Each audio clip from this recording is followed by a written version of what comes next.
Right, class, welcome back. We are in 8.4. This section we're going to cover non-linear inequalities, meaning inequalities that just have a variable of, like a single variable.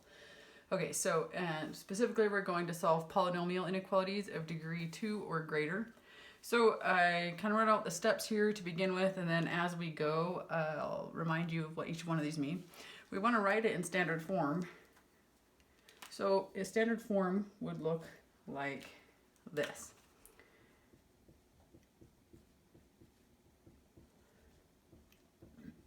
Something like this. Now I put an equal to here, but that's because when we're solving it or thinking standard form, it just means to put everything on one side equal to 0.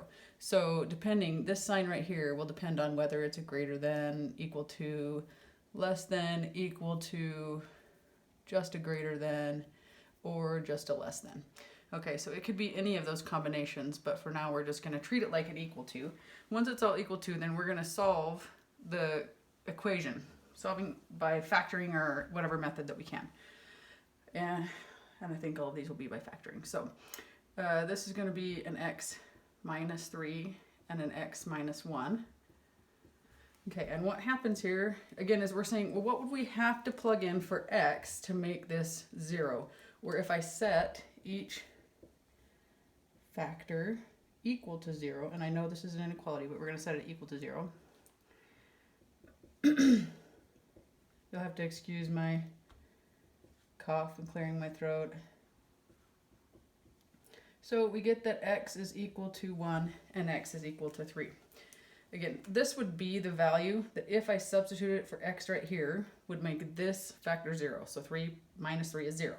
And this would be the value that if I substitute it for this x right here, then this factor would be 0. 1 minus 1 is 0.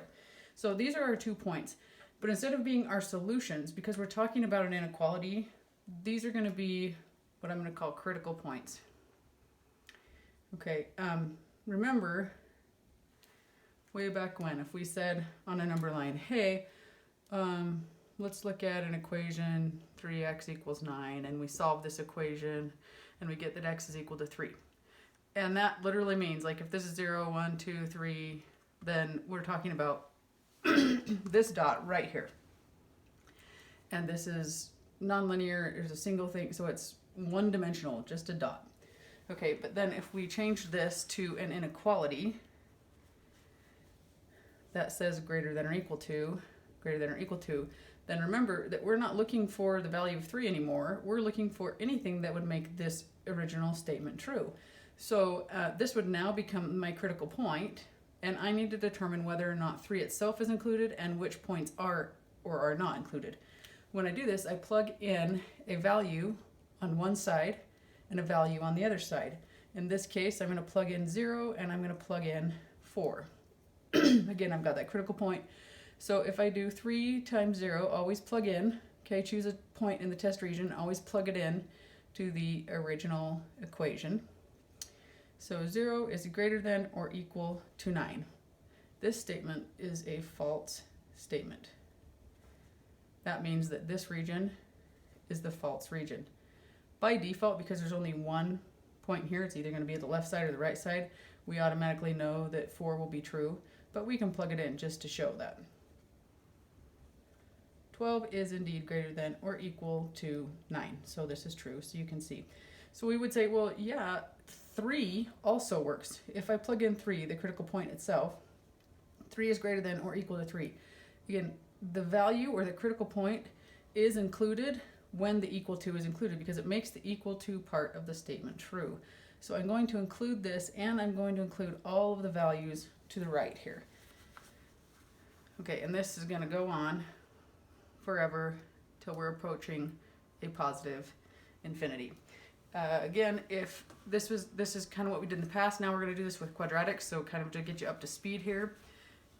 So how we would write this in interval notation,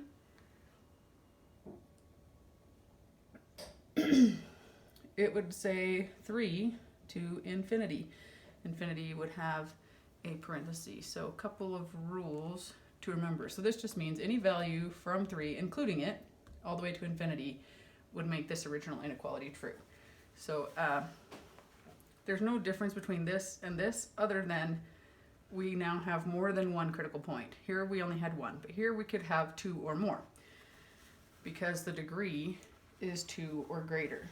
So a quick reminder about some inequality things, that if we have the sign less than or greater than, then we are going to use parentheses when we're writing this in interval notation. If we have the equal to part, then we are going to use brackets. And remember that negative infinity or positive infinity are always going to have brackets, or sorry, parentheses as well. So just remember this notation. This means don't include the value of the critical point. This means do include it. This means that it's infinity and there's not a finite value, so we could never include the actual value of infinity. Okay, so if this is what it looks like, then we've got our number line, and now we have 3 critical points. So let's say we've got 0, we've got 1, and we've got 3. So my critical points now are 1 and 3. So now I've got 3 regions. This divides my graph into the region from negative infinity to the value of 1, and from 1 to 3, and then from 3 to a positive infinity. So I want to figure out which one of these regions is true, or maybe more than one of the regions is true. So again, we're going to plug this into an original equation, the value, to choose a test point. So this was written in standard form. We solved it to find the critical points. These are our critical points right here. Okay, and I've put them on the number line. So when you find the critical points, you want to put them on the number line. Okay, and then we're going to choose a test point. All right, so I'm going to choose 0 and plug it back into the original. So with the sign, the appropriate sign.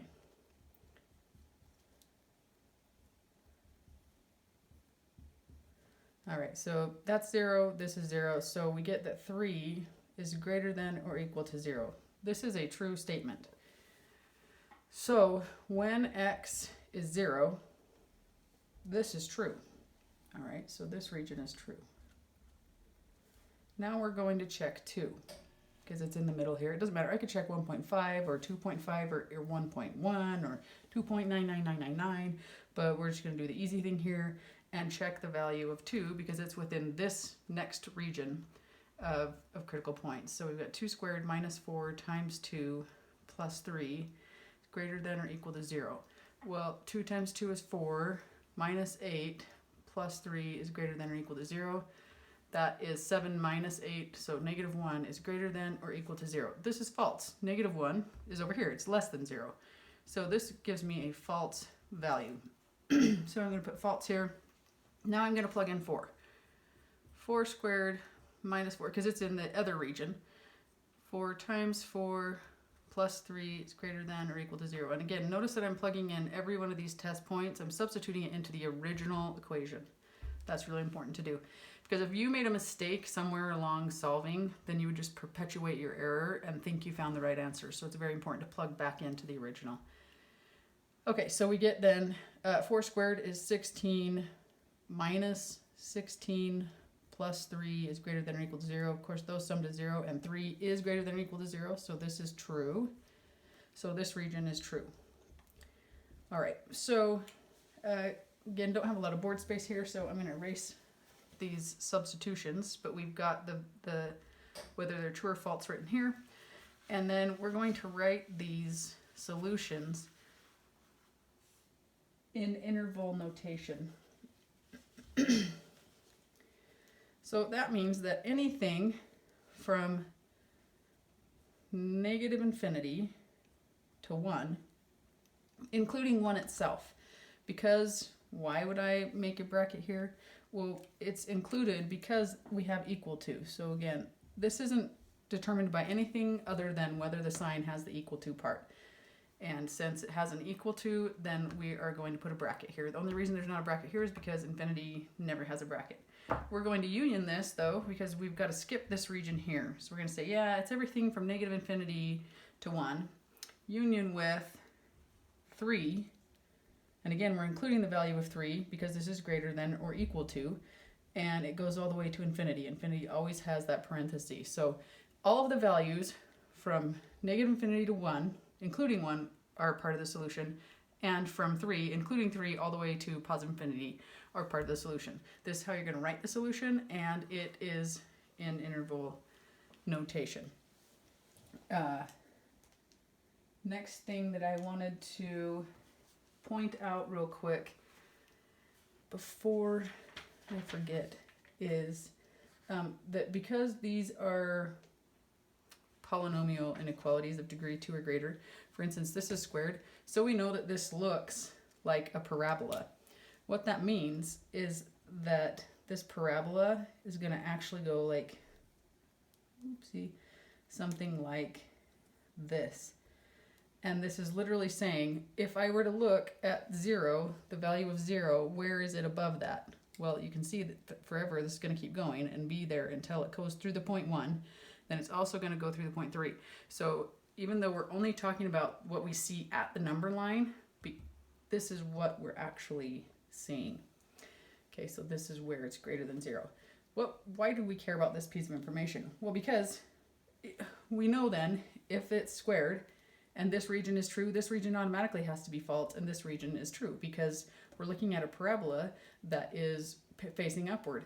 But if we were facing downward, or this was upside down, right, and it looked like this instead, then this would be false, this would be true, and this would be false, because we want to know where the parabola is above 0 or greater than 0. Okay, so good piece of information to have. Let's do a couple more of these.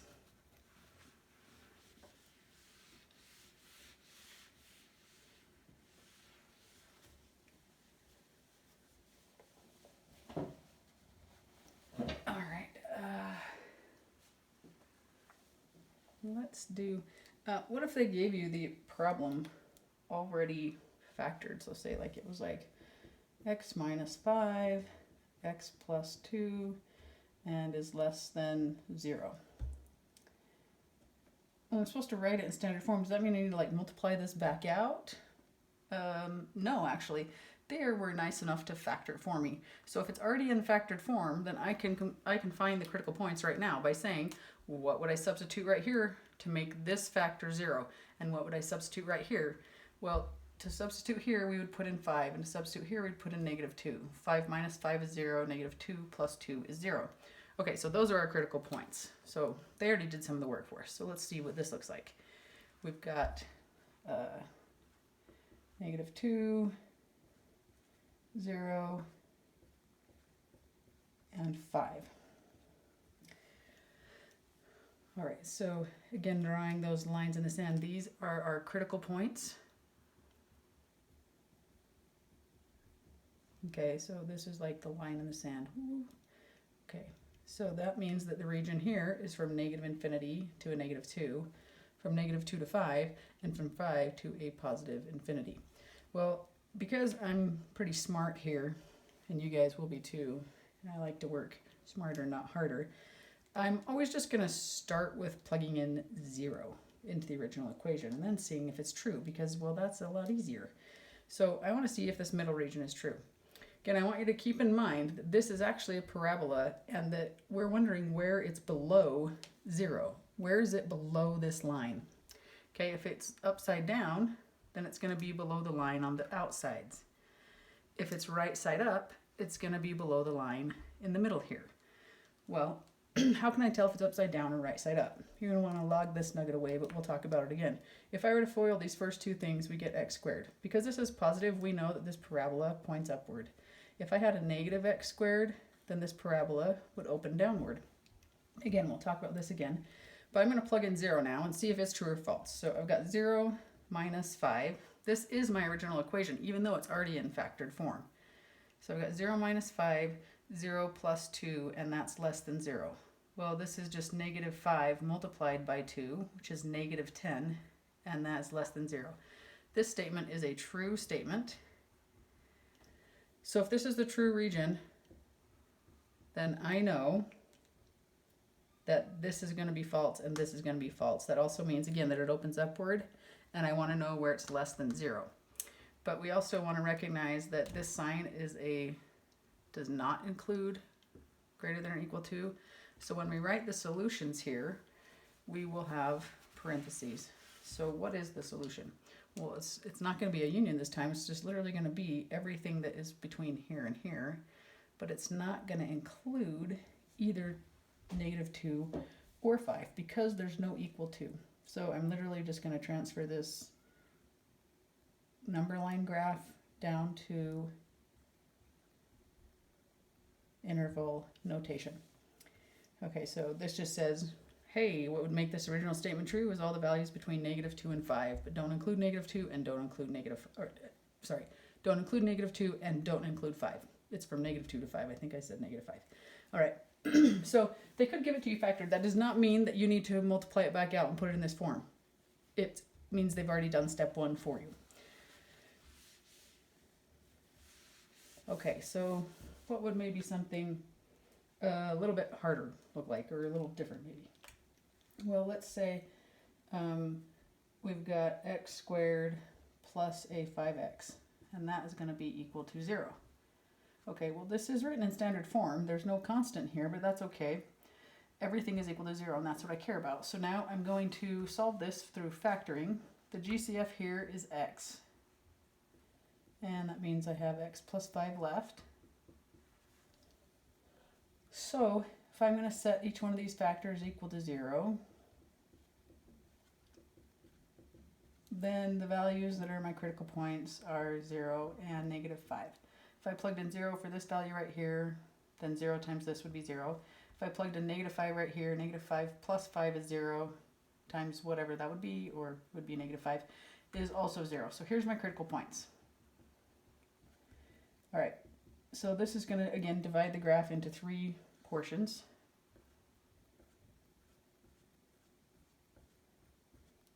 Okay, so say 0's here, 1, 2, 3, 4, 5. So we've got -5 here. So my critical points, I'm going to draw those lines. Okay. Yes, I just did sound effects. It's really hard to make this exciting, you know. Only thing that was exciting was actually teaching you guys face to face. So I do love this math, though. It's super fun. I know you're like, wow, that's amazing. But okay, so now I've got, again, this region, and this region. This time, you know, I said 0 is super awesome. You can just plug it in, but I can't plug in 0. I can't plug in the critical points themselves. I have to plug in something in each region that is not on the line. I actually wrote equal to here, but I meant to write less than or equal to for this inequality, because we're talking about inequalities, not equations. So equal to part is true. I know that I'm going to include both of these values. Because the equal to part is here, then I'm going to use brackets. Question is, am I talking about stuff on the outside or stuff on the inside? So I want to know where this graph is less than 0. Here's a kicker. If I understand that this graph is going to open upward, then it's going to look like this. Well, where is it less than 0? That's going to be between here and here, but we could prove that by plugging in, let's do -1. Our test point here, we'll plug in -1. So we have -1 squared plus 5 times -1 is less than or equal to 0. Well, -1 squared is 1, minus 5 is less than or equal to 0, -4 is less than or equal to 0. This is definitely true. So since -1 is right here between the two, and this is true, then again, we know that this is the region where the graph is below 0. This opens upward. We can see that because this looks like this. So I kind of want to draw and pull all of this knowledge together so that you can get the full picture here. Okay, so what is the solution here then? Well, the graphical solution is include these, includes -5 and 0, and everything in between here. Well, if I'm going to write that in interval notation, it's going to be -5 to 0. Okay, so that is what that looks like. Let's do one more that has 3 different points, and then we will we'll go into our next lesson. Didn't mean to erase that. That parabola opens downward. Okay, so we have, let's say we have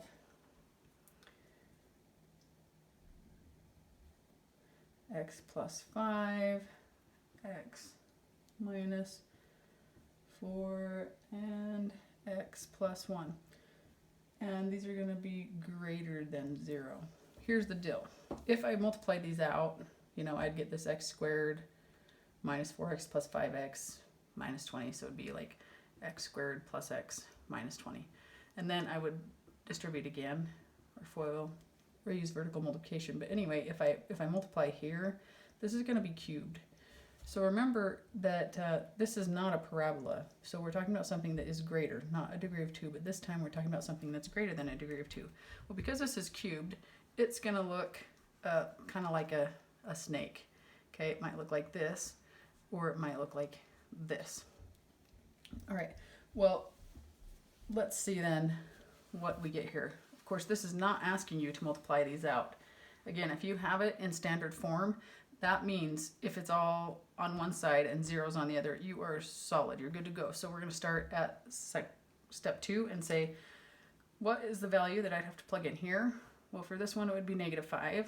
For this one, it would be 4.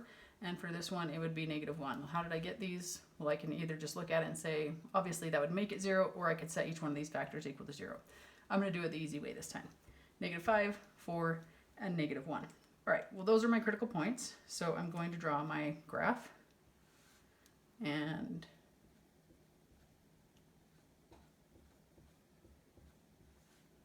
so let's say this is 4, and that would make this 3, 2, 1, 0, -1, 0's right here, and -5. All right, so here are my critical points. Points -5, -1, and 4.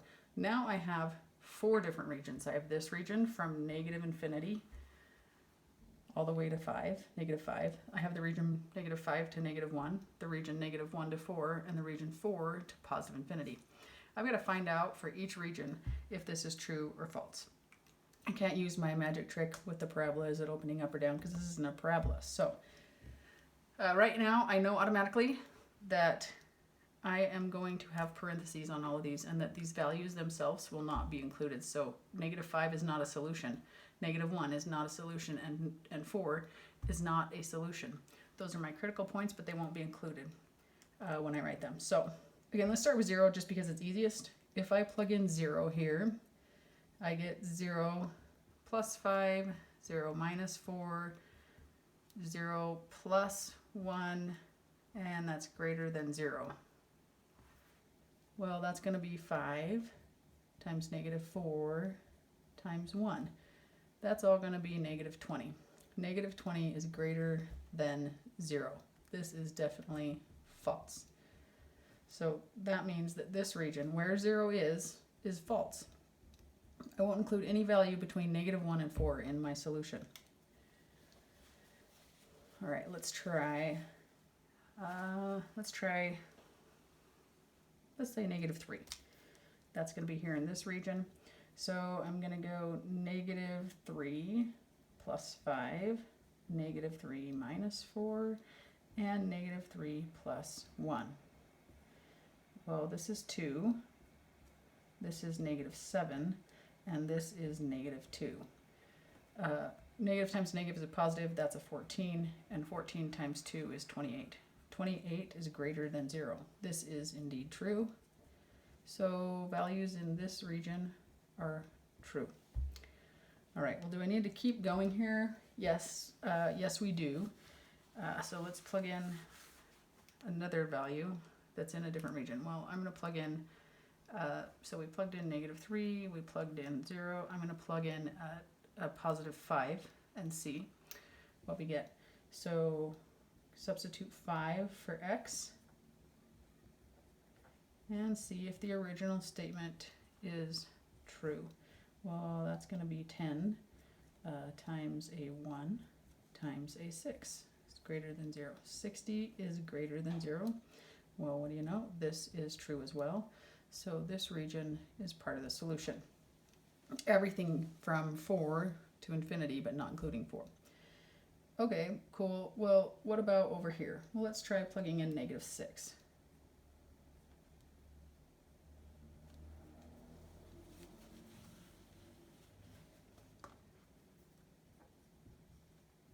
Again, into that original.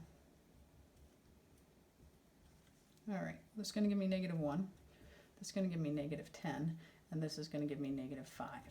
There's 3 negatives here, so I'm going to end up with a negative. 1 times 10 is 10, times 5 is 50. So -50 is greater than 0. Well, this is obviously false.